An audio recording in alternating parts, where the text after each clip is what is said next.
सभी को नमस्ते। बीएससी पार्ट थर्ड में अपनी पुस्तक चल रही है क्वांटम यांत्रिकी, और इसमें अपना आज का चैप्टर रहेगा एप्लीकेशन ऑफ ऑपरेटर मेथड, संकारक विधि के अनुप्रयोग। इसमें अपना पहला टॉपिक है सरल आवर्ती दोलित्र। हम जानते हैं कि रेखीय प्रत्यानयन बल के अंतर्गत सरल आवर्त गति करते हुए कण को सरल आवर्ती दोलित्र कहते हैं। तो सरल आवर्त गति में कण पे लगने वाला जो प्रत्यानयन बल है वो कण की साम्य स्थिति से विस्थापन के समानुपाती होता है, और इस बल की जो दिशा है वो सदैव साम्य स्थिति की ओर होती है। माना किसी रेखीय आवर्ती दोलित्र का द्रव्यमान स्मॉल m है एवं इसकी साम्य स्थिति जो है वो मूल बिंदु पर है, एवं यह दोलित्र जो है वो x अक्ष के अनुदिश सरल रेखा में गति कर रहा है। यदि किसी क्षण समय t पर इसका साम्य स्थिति से विस्थापन x है तो इस पर लगने वाला प्रत्यानयन बल जो होगा वो हो जाएगा F समानुपाती -x, क्योंकि विस्थापन के अनुक्रमानुपाती है बल। और इसको अनुक्रमानुपाती के चिन्ह को जब हम हटाते हैं तो F बराबर आ जाता है -kx। k जो है वो बल नियतांक है, एक धनात्मक राशि है। अब इसके सरल आवर्त दोलित्र के लिए हम समीकरण ज्ञात करते हैं। इस समीकरण के लिए अपने पास दो विधियाँ रहेगी। पहली विधि है चिरसम्मत विधि, और दूसरी जो विधि आएगी क्वांटम विधि। तो दोनों विधियों से हम हल ज्ञात करते हैं। पहली चिरसम्मत विधि जो है वो अपनी यांत्रिकी पर आधारित है। जो विधि हम कक्षा 11 में पढ़ चुके हैं बिल्कुल वही मेथड है। और क्वांटम विधि जो होगी वो अपने श्रोडिंगर समीकरण पर आधारित होगी। तो पहले अपन चलते हैं चिरसम्मत विधि में।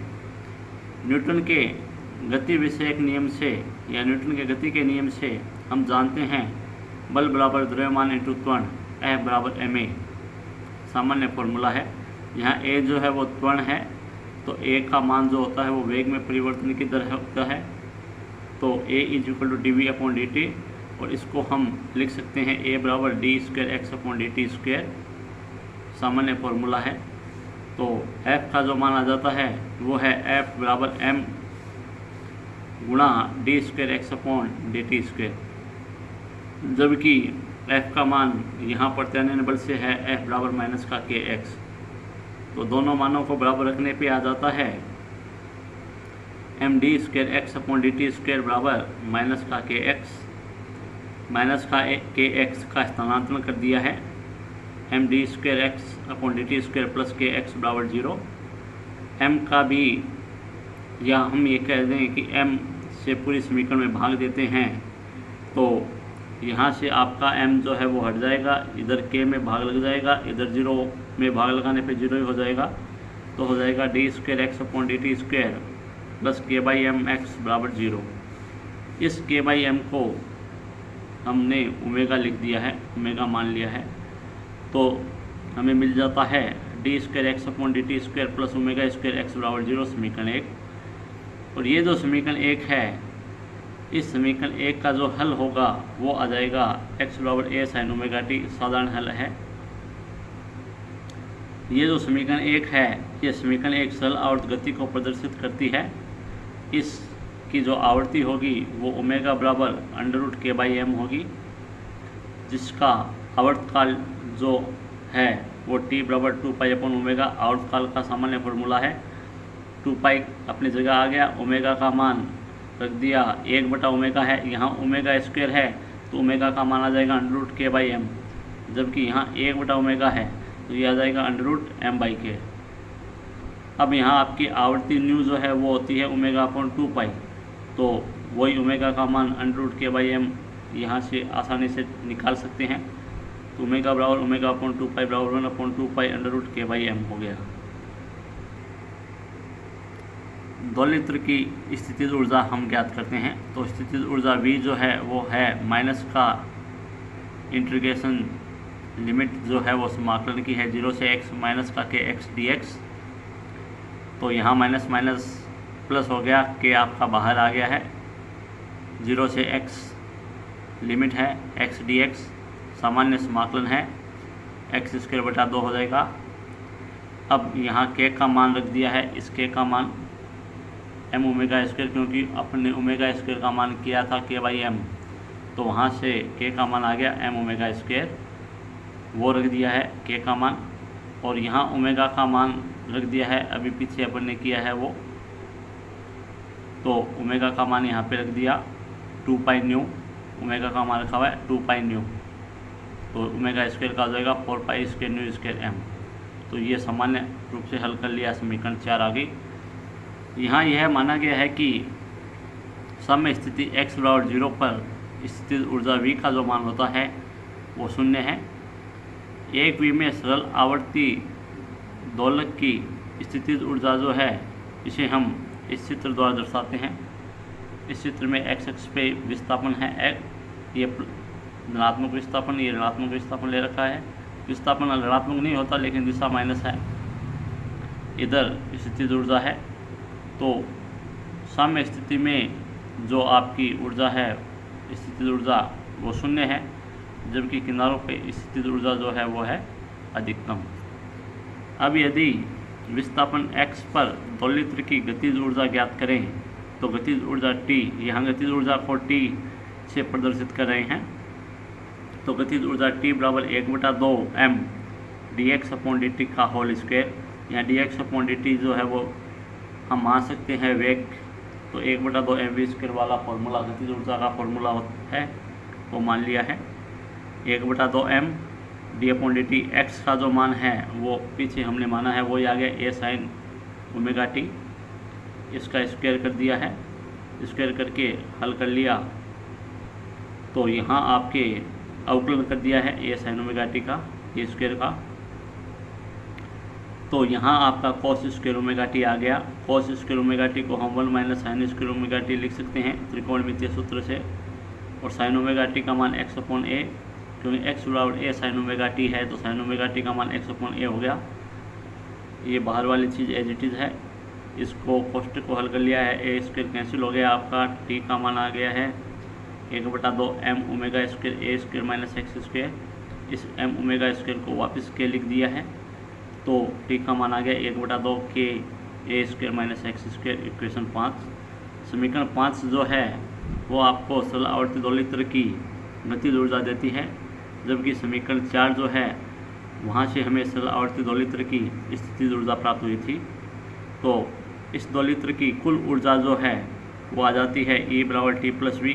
समीकरण 4 और 5 को जोड़ देंगे तो E का मान आ गया 1/2 के a square minus x square plus 1/2 के एक्स स्क्वायर। हल करने पे सम कुल ऊर्जा जो है वो आ जाती है E बराबर 1/2 के a स्क्वायर, यानी E का जो मान है वो a स्क्वायर के समानुपाती है। इस प्रकार चिरसम्मत यांत्रिकी के अनुसार सरल आवर्त गति कर रहे कण का जो दोलन है, आयाम, दोलन का आयाम कुछ भी हो सकता है, एवं दोलित्र की ऊर्जा E के सभी संभव मान प्राप्त हो सकते हैं। इसके अलावा x बराबर प्लस माइनस a की सीमा पर या x बराबर प्लस माइनस a की सीमा के बाहर कण के पाए जाने की जो प्रायिकता होगी वो शून्य होगी, क्योंकि x बराबर प्लस माइनस a की सीमा के बाहर कण की जो गतिज ऊर्जा होती है वो ऋणात्मक होगी, एवं दोलित्र का जो वेग होगा वो मध्य स्थिति पर अधिकतम होगा, तथा सिरों पर जो वेग होगा सिरे x बराबर प्लस माइनस a वहाँ पे वेग शून्य होगा।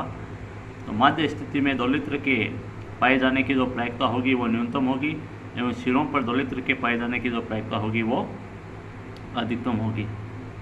अब हम सरल आवर्ती दोलित्र के लिए क्वांटम विधि द्वारा हल ज्ञात करते हैं। तो क्वांटम विधि से हल ज्ञात करने के लिए हम एक विमीय श्रोडिंगर समीकरण काम में लेते हैं। तो एक विमीय श्रोडिंगर समीकरण जो समय आधारित है वो निम्न प्रकार होती है। D square psi upon D x square plus 2m upon H square E minus V बराबर 0। वी का मान रख दिया है यहाँ पे, बाकी चीज़ वही है। इसको हल कर लिया है, हल करके आपका 2m के इसका इसमें गुणा कर दिया, इसका इसमें गुणा कर दिया, एक भाग यहाँ रख लिया, बाकी ई वाला पार्ट इधर चला गया है, ये वाला पार्ट जो है वो यहाँ रह गया है।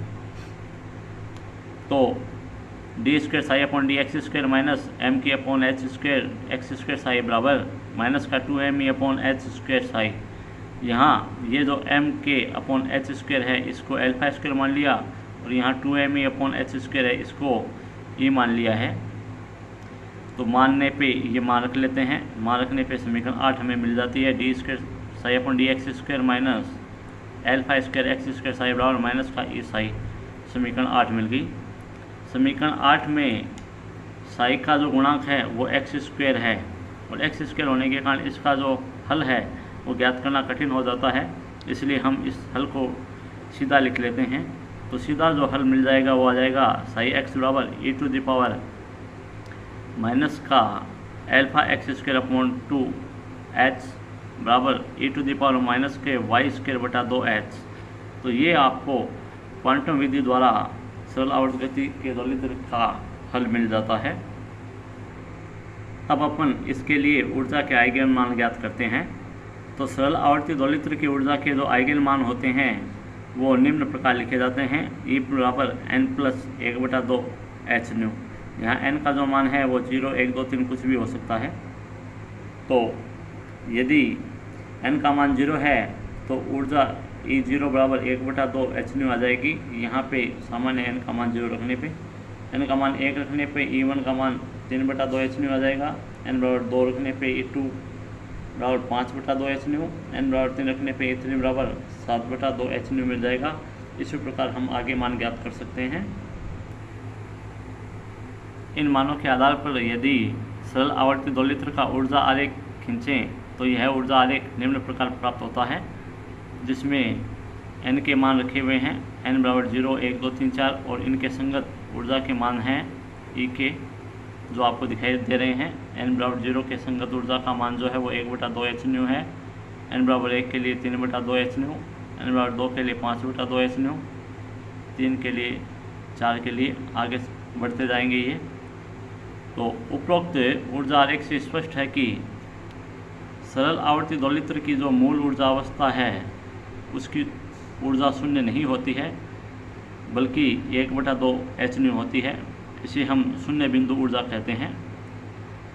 दूसरा जो निष्कर्ष निकल के आ रहा है वो है कि ऊर्जा के जो आइगन मान हैं वो केवल क्वांटम संख्या n पर निर्भर करते हैं। अतः सरल आवर्ती दोलित्र के लिए सभी ऊर्जा स्तर जो होते हैं वो अभ्रष्ट होते हैं, एवं सरल आवर्ती दोलित्र के ऊर्जा स्तर जो होते हैं वो विविक्त होते हैं, तथा सभी ऊर्जा स्तर जो हैं वो समदूरस्थ होते हैं। दो क्रमागत ऊर्जा स्तरों की ऊर्जा का जो अंतर है वो h न्यू होता है, जो प्लांक द्वारा दिए गए नियम की ऊर्जा अंतर के बराबर होता है। प्लांक ने जो ऊर्जा नियम दिया था, ऊर्जा स्तरों के लिए नियम दिया था, उनके अनुसार nवें स्तर की जो ऊर्जा होती है वो En बराबर NH न्यू होती है। यहाँ n का मान 0, 1, 2, 3 हो सकता है। h आप जानते हो प्लांक नियतांक है और न्यू आवर्ती है। तो इस प्रकार आपका सरल आवर्ती दोलित्र के लिए ऊर्जा आरेख आपने देखा और विभिन्न ऊर्जा स्तरों के बारे में हमने चर्चा की। नेक्स्ट अपना टॉपिक रहेगा शून्य बिंदु ऊर्जा, जो महत्वपूर्ण टॉपिक है। उससे संबंधित वीडियो और जो PDF नोट्स है उनका आप गहनता से अध्ययन करना। धन्यवाद।